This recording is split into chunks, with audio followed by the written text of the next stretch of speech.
Hello guys. So today I'm going to be trying something new. I'm going to be doing a Let's Play with Europa Barbarorum 2. Now this is something I haven't done before, so it should be an interesting experience for me and hopefully you guys enjoy it as well.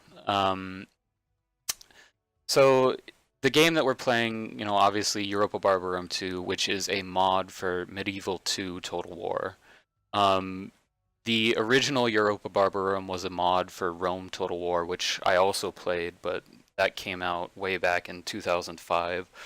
So it's been about 10 years since I've played this sort of game. I have played quite a bit of the other Total War games. I played another mod for the Medieval 2 Total War called Stainless Steel, which is also quite good.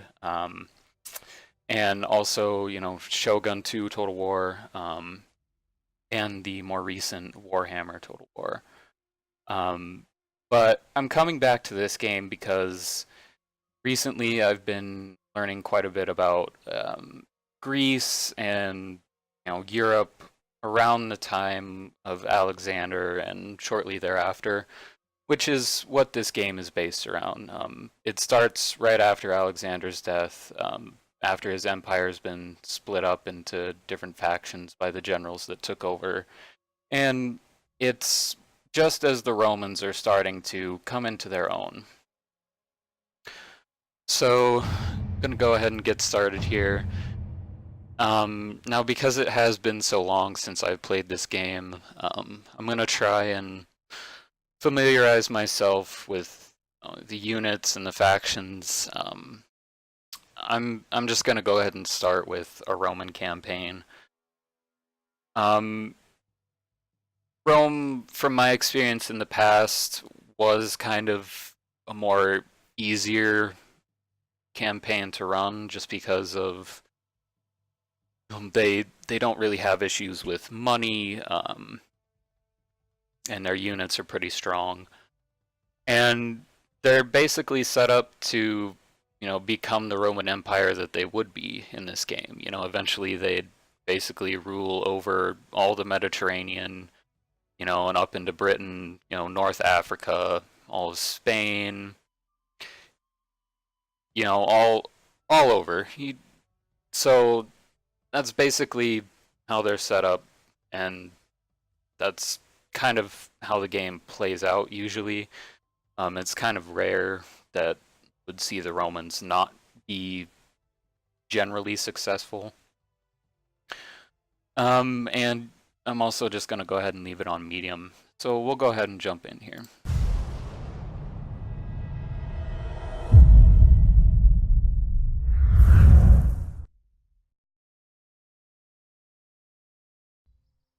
So let's see here. This basically says that I need to pick a potential successor. So let's see what we got here. It looks like this guy is already set up to be the successor, but I think by picking someone else, it gives them a better chance after my faction leader here dies. So this is interesting. So this guy is actually a plebeian, but has somehow risen through the ranks of Roman society to become one of its leaders. Typically speaking, Roman society was sort of split into two different, factions, if you will. The plebeians and the patricians. And the patricians were basically the aristocracy, the kind of ruling class of Rome. So maybe what I'll do is try and get my faction back in order, but 40 is a little old. This guy might live, maybe 10 more years. I kind of want a younger faction leader who's not a plebeian. So, junior of the Roman elite.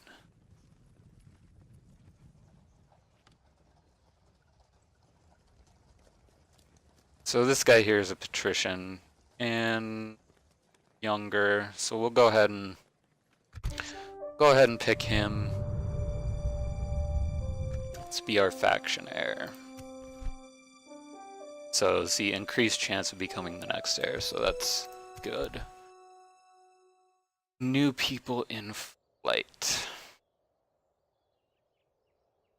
Not sure what that is about. Office of a Quaestor. Praetor. So, not too worried about that right now. So, what's the first thing you do when you start in a game like this? Well, you gotta figure out who your enemies are. So right now, my enemy is currently the Lutheroi, or whatever you want to say. These, I believe, are just the random barbarian faction, which rebels and stuff like that. These kind of guys down here, they're all one faction. And also the Epiros, which basically didn't become a problem until Rome started expanding, and the Greeks had made colonies in Italy, because Greece is kind of not the nicest area. They expanded and had colonies, you know, in Ionia, in Italy, kind of all around. You know, they were good sailors, so they sailed around the Mediterranean and made colonies. So basically, once the Romans started kind of encroaching on, you know, Greek land, is basically why I'm now at war with the Epiros. So my first goal is going to be to take Taurus here. So looking at what I have, I want these guys to be in city here in case barbarians come down from the north. I'll try and move these guys. Basically get a good military force over here so I can siege that Epiros town. Also gonna look at my financial overview here. Profits are okay, but I think I want to look at what I can make. These levies, they're basically really weak skirmishers that have no armor, and they throw some spears, but generally speaking, they're very weak.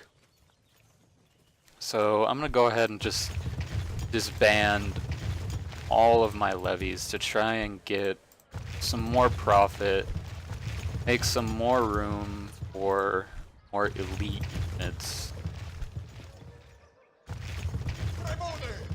that will basically be able to do more in battle. So the Principes, they were kind of the standard, you know, infantry of the early Roman army. They, you know, as you can see here, they had shield, they had the pilum, which was sort of the Roman throwing spear, and they had a sword. So basically, they would line up, throw a few pilums, or pilums, however you want to say it, and then engage in hand-to-hand combat. So since that's kind of the standard Roman unit, I'm going to go ahead and recruit those guys. Also gonna see here, yeah, so the Triarii were basically the Roman version of the Greek hoplite. The Romans, basically, since this is right after Alexander's death, they're looking at what military, you know, army makeup has been the most successful right now, and that is basically the Macedonian way of war, which is the phalanx, you know, with hoplites and stuff like that.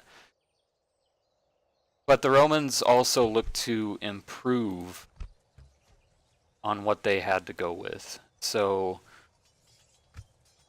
they basically had the Triarii, but they also looked at, well, if the phalanx is the best thing right now, what could potentially be better?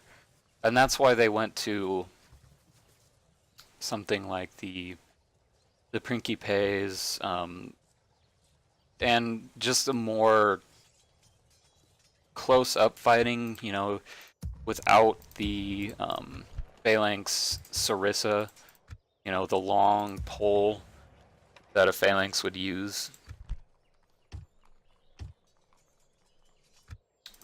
Just gonna go ahead and recruit a bunch of guys here. Get ready for war. So after recruiting everything, I think I'm gonna be down quite a bit of gold, but eventually, you know, once I take over the boot of Italy and get a few more provinces, I should be having a healthy economy by then. These starting cities, they grow pretty quickly, and you know, they make a lot of money. See here, you know, there's a lot of money being made. Navy. I don't really care to have a navy right now. My diplomat, I'm gonna go ahead, because basically once I take this city, I do want to have peace with the Epiros. I don't want to have to worry about being invaded from them anymore. I just want to be able to take these barbarian cities, you know, in the north and in the south without having to worry about being invaded from another nation state. One thing I'm going to do here actually is toggle the fog of war. I don't really do this to get any particular advantage. I just like being able to watch, you know, what's going on all the way on the other side of the world, basically. It just makes it more interesting. You can see, you know, how different factions are developing, you know, which ones are destroyed, basically. So, go ahead and end my first turn.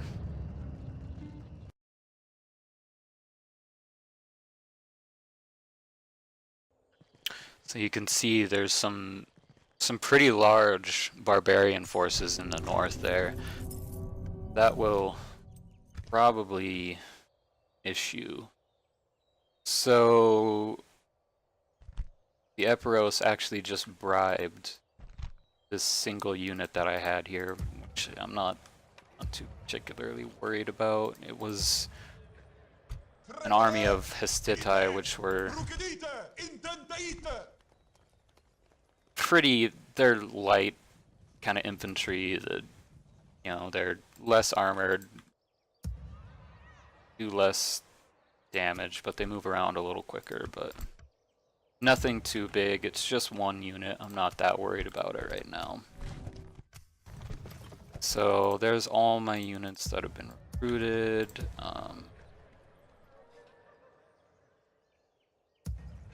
Curious. Pretty worried about this army coming down, taking it. And this is the guy that I want to be my faction heir.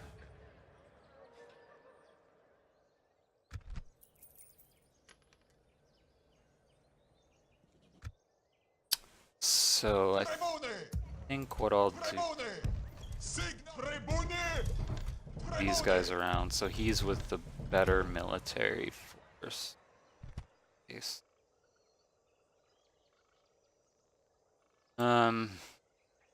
Also don't really care about skirmish cavalry right now. I'm really trying to get a strong military force while maintaining a profit. That's kind of the key.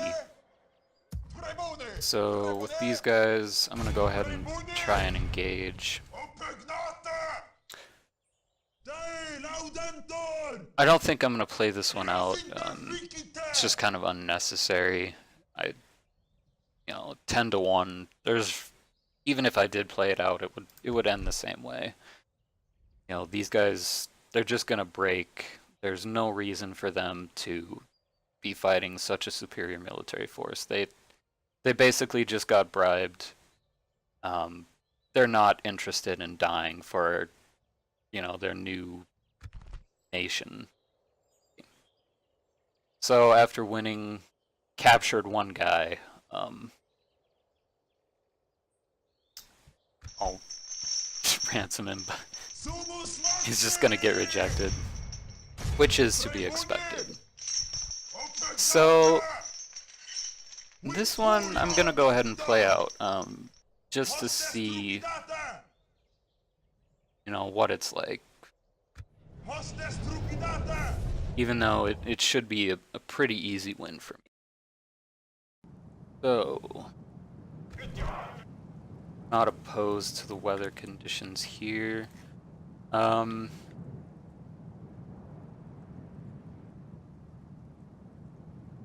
gonna be in front of me. So you can see here that basically all of my units have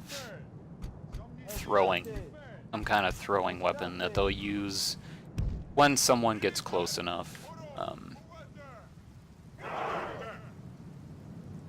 You can see, there's, for it being a mod of a game from 2007, I think, the graphics are not the worst. They could be better, but, they spent quite a bit of time putting good detail into these units. Obviously, these don't look anything like the units in Medieval 2 Total War. So they've gone through and modeled everything that you'll see.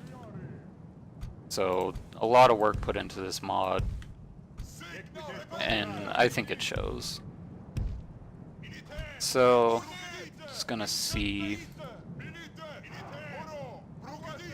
I'm not gonna get too crazy with my formations. Basically, my goal is going to be engage them with my front line. If they try and flank me, to the left or to the right, I'm going to send these guys, my hoplites, to that side and try and protect my flank. And then with my cavalry, I'm gonna try and turn their flank and try and get around one of their sides, and that'll make them break pretty easy. So I'm gonna go ahead and send my forces at them here. I want to try and get my cavalry out pretty wide and make them turn either towards my cavalry, or if they don't, my cavalry will be able to come at them from the side. We're walking away.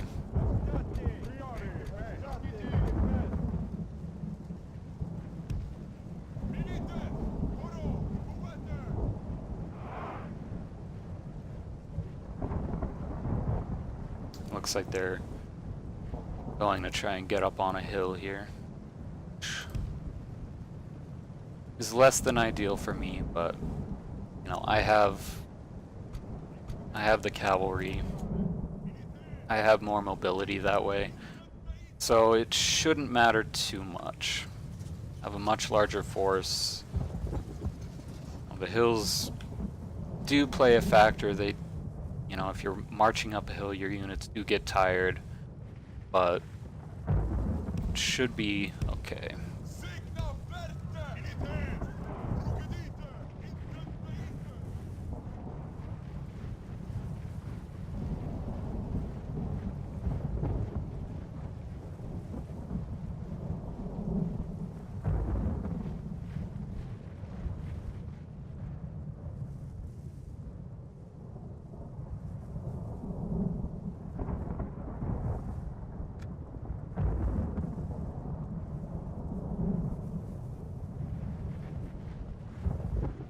So one thing I did notice is that they do have a unit of archers, so they will have some range that way, but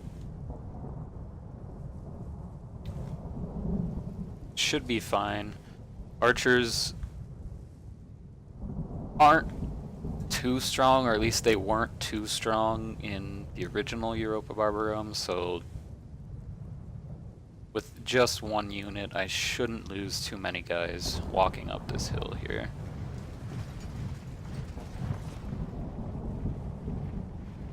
So, slow it down here. See here, these are the archers. Basically naked dudes. I'm gonna try and send my skirmisher cavalry at them. See, these guys are throwing their spears. What I'm actually gonna do, I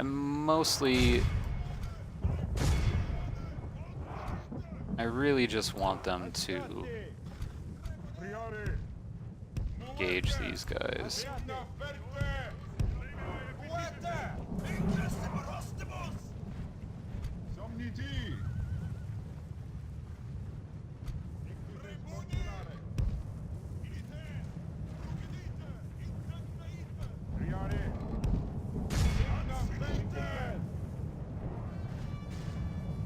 So there you can see some of them are finishing throwing their spears, engaging. It's like cavalry's in skirmisher mode, so they're just gonna run away. I kind of want that to be disabled.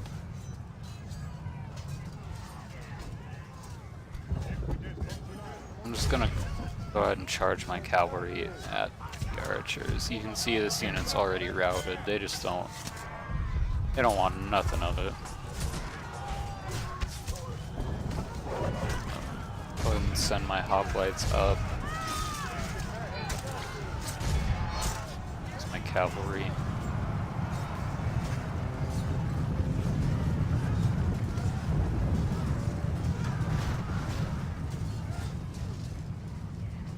So they're broken. Basically have that unit of hoplites over there. And really, I didn't really want my cavalry to be engaged with them. Hoplites do have spears, so they do get a good bonus against cavalry that way.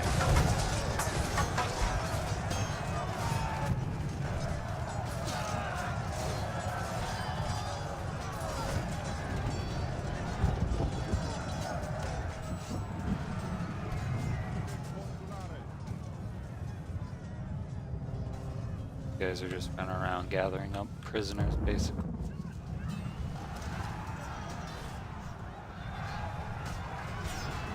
These guys should break. There we go. So I could continue the battle. Basically, all that would do is I'd be able to chase these guys around and gather them up as prisoners, but I think I'm just gonna go ahead and finish the battle there.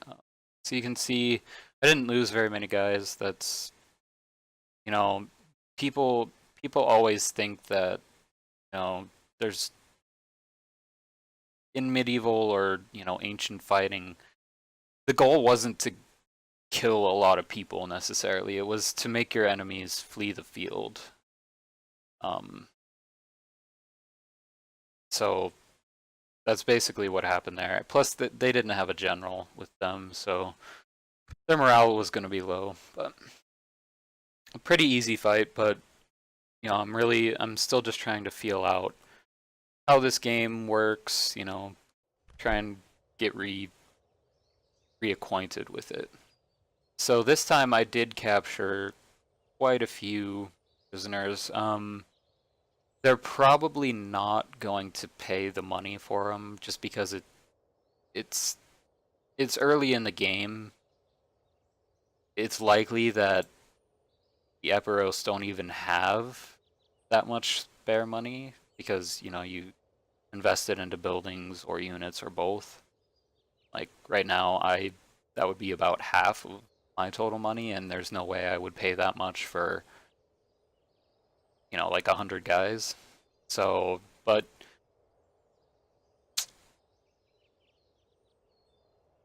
I'm probably not going to get it. I think the way it goes is if you ransom and they don't accept, then you just execute them. Another thing to keep in mind is if you do execute them, your general starts to develop reputation for that, and it can have some less than ideal traits that he'll start acquiring. Releasing them, would obviously be more beneficial to the Eperos. Those units just rejoin that army that I just defeated and basically live to fight me another day. I don't particularly want that either, but that would give my general some pretty beneficial traits, at least when it comes to, being a really good guy in general, basically. But I also want some kind of profit out of this. If I'm sure that I won't get this ransom money and I don't want them executed, I want some kind of profit. I'm just gonna go ahead and slave them, and it looks like that gave me about 600. I think the financial money that they call it is denarii, or so that's pretty good. I defeated a couple Eperos armies that turn. By not having units in Arpi here, they are quite unhappy, and they're unhappy. They might revolt if I don't do something to make them happy. So I'm gonna send this guy back, and they pretty much immediately go back to being happy. Early on, the towns are pretty finicky before you get some of your buildings going. Like, they give you public order bonuses and things like that. So. And also, let's see, that's kind of annoying. I feel like the one that selected should be the yellow one, kind of backwards. If, for instance, I don't have a general in the city, it becomes auto-managed, which means, which is fine, I guess, but can't change the tax rate. So being able to change the tax rate, for instance, if I really wanted to make a lot of money, I could just increase the tax rate, and you can see that my income would go up, basically a couple hundred for each city here. That one's like 300. But what I want right now is, I do want to make money, but see, this one's a very high right now. I do want to make money, which is good, but I also want them to be growing. Because if you're growing, you're also going to be making more money each turn.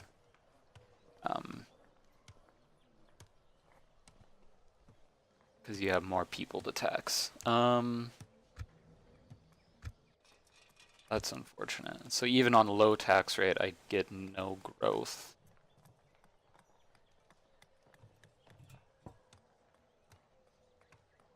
This man has no influence over his dinner menu at home, let alone his life and the fate of the world. Some funny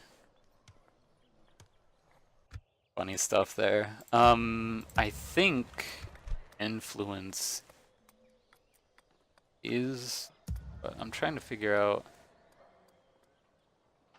I think influence is what determines how much bonus gold you get out of taxing. These guys are here. I can't move them, but I do...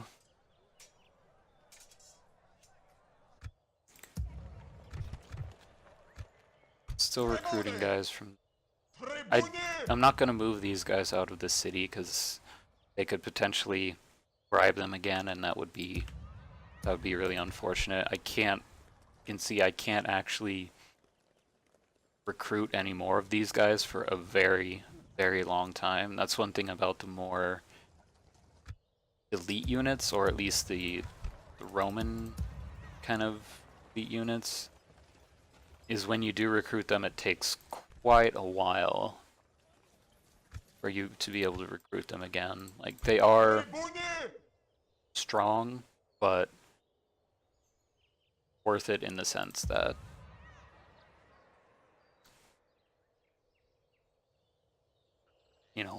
you get one basically every couple decades, it seems like, in this game. So that is kind of scary. Arimnium there. Arimium.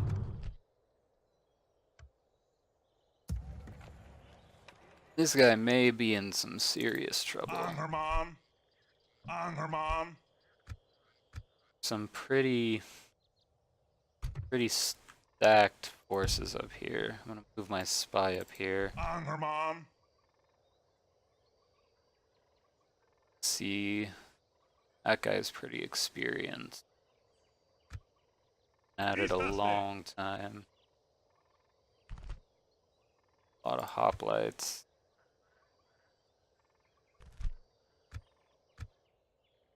Well, basically just have to hope that they do take that I'm able to hold them here. Because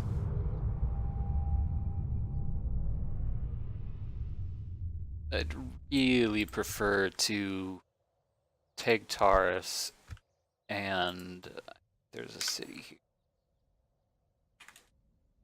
Yeah, Region. I'd like to get these two before I worry about coming back up to the north,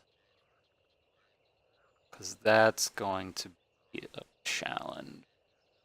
That's a lot of units, and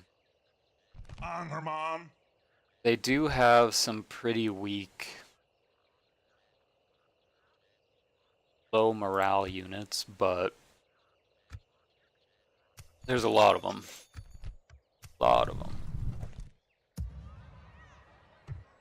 It keeps throwing me off. I feel like I already have army selected, but I don't. So I'm just trying to consolidate units here. I'd like... Historically speaking, the Romans didn't have a lot of cavalry. There just wasn't a lot of horses in Italy. It was kind of one of the things that they always struggled with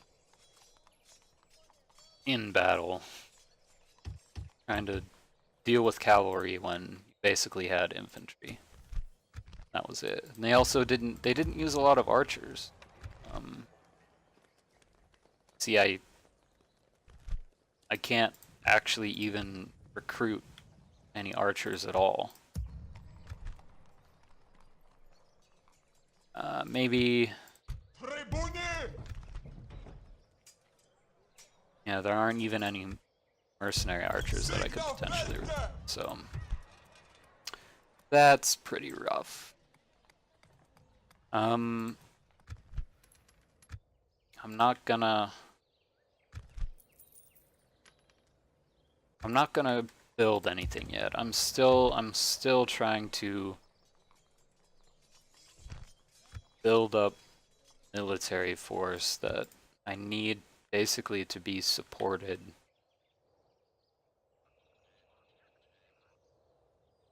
Gold that I have, I can't really afford to. Where'd my diplomat go? This.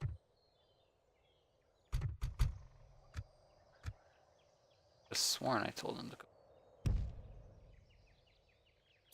So probably the next turn we'll go ahead and besiege Taurus there.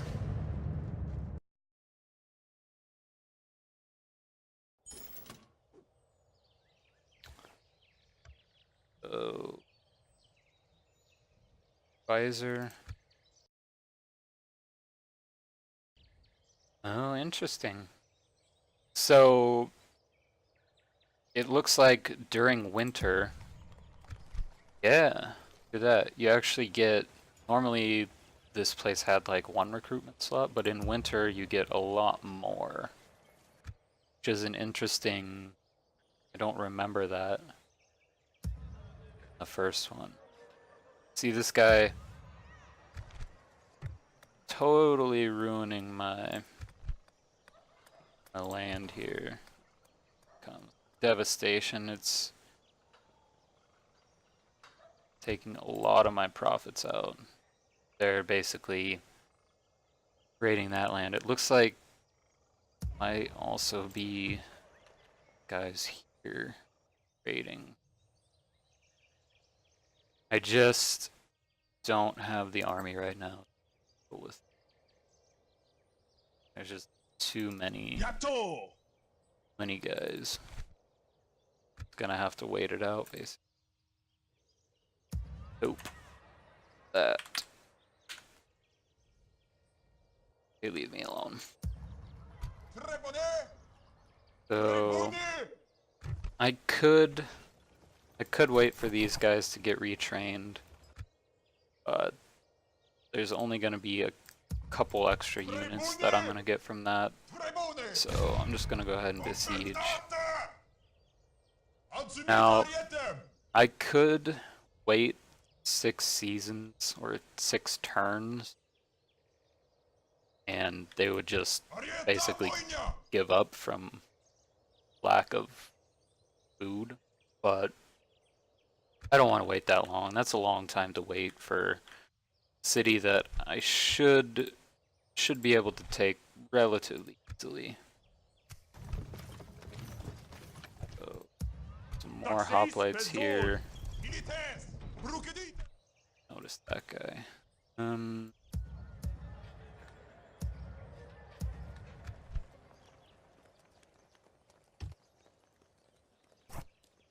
Wow, those are expensive. See, they're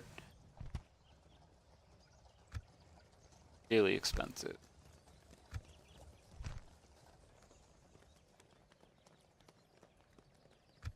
I don't want to spend that much money. I think I'm starting to lose money from the military that I have. That I always want to be keeping off it.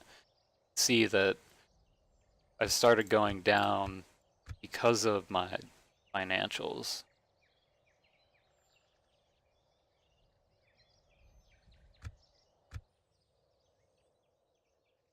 Hopefully I can take Taurus and maybe Region here and then start making a profit again. Units that I have.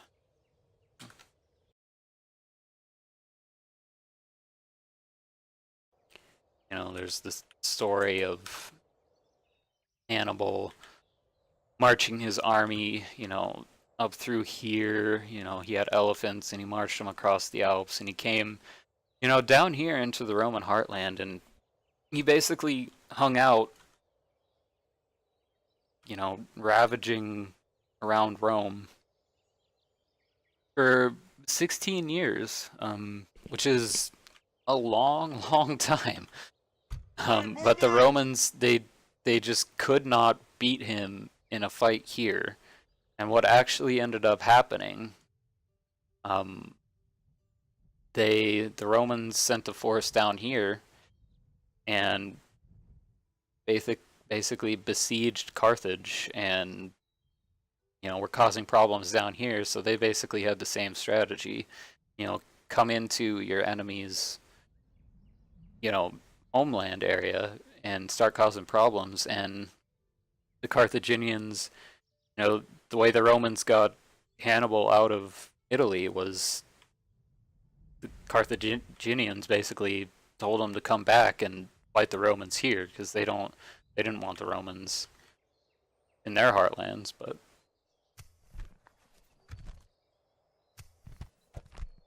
fun history stuff. So I've got 2 rams and 2 ladders. Again, I just don't want to wait that long. Should be an easy fight. 20-7. That's a pretty strong ratio. I'm not gonna fight this one. Didn't lose too many men. The rest of the guys that lived from Epiros will actually, that army will just disappear completely, so I won't have them to worry about, because it was a siege. They don't have anywhere to go.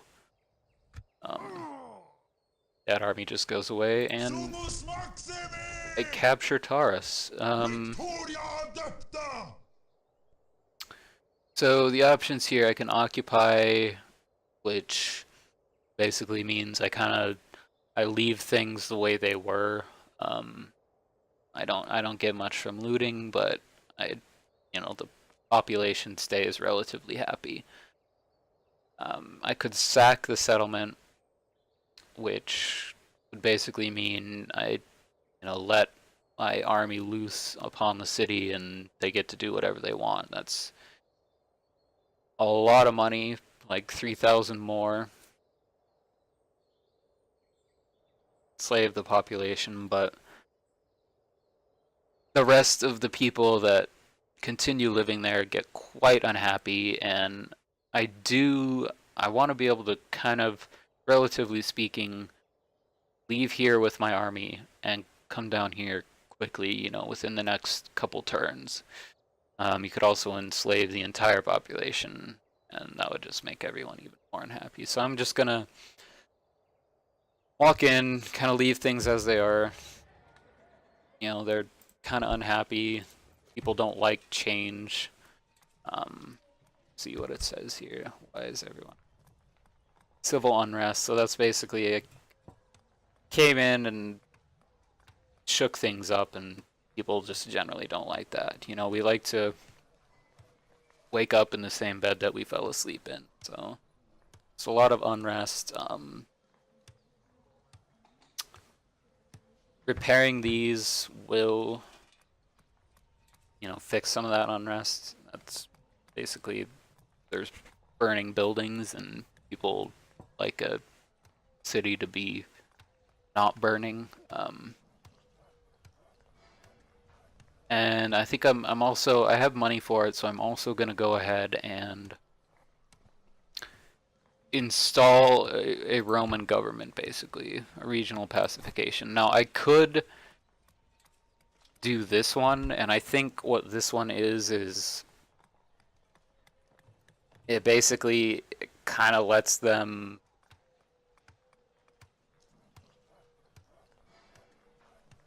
it kind of lets them continue on their own. They get to be basically existing as a Greek city under Roman rule, which I kind of want, at least for all of the Italian cities. I want them to be under Roman rule. I want to be able to get these factional troops.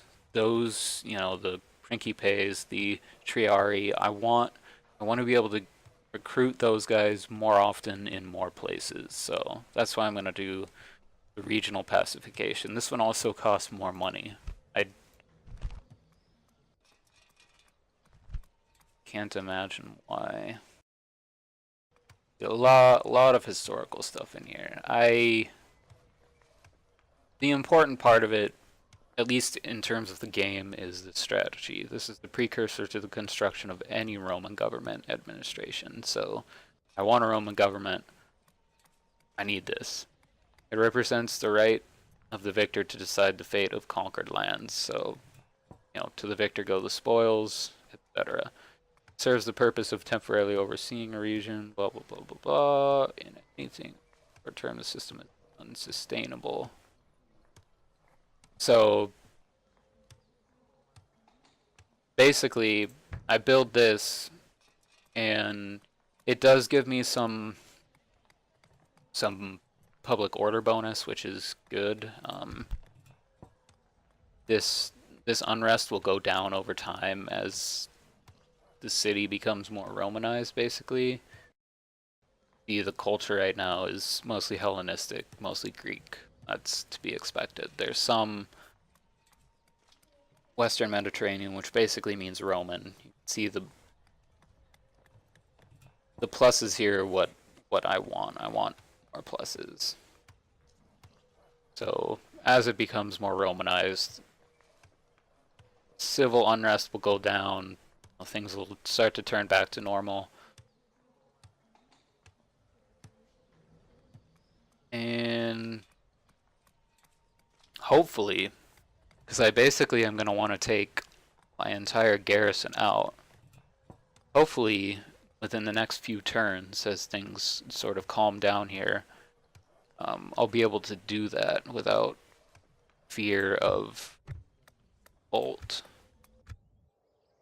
So like I said, after I took Taurus, I want to be at peace with the Epiros. I don't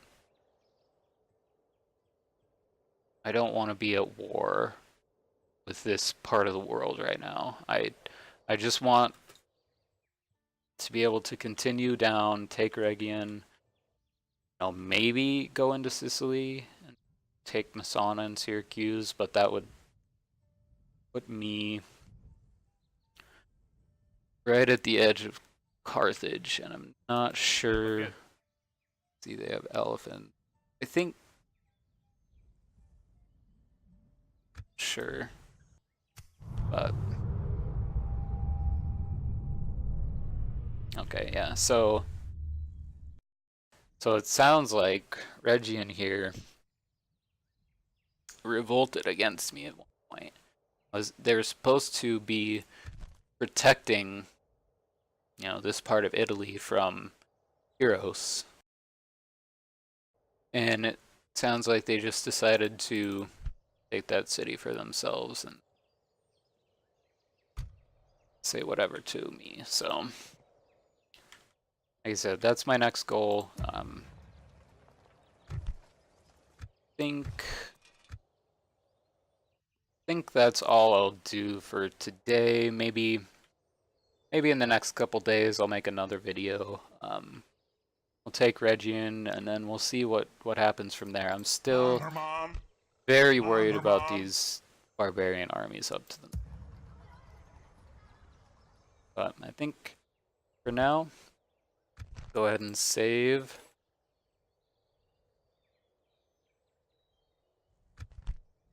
And that'll do it. I hope you guys enjoyed this video. Like I said, I'll probably be making some more in the future about this game and this specific campaign.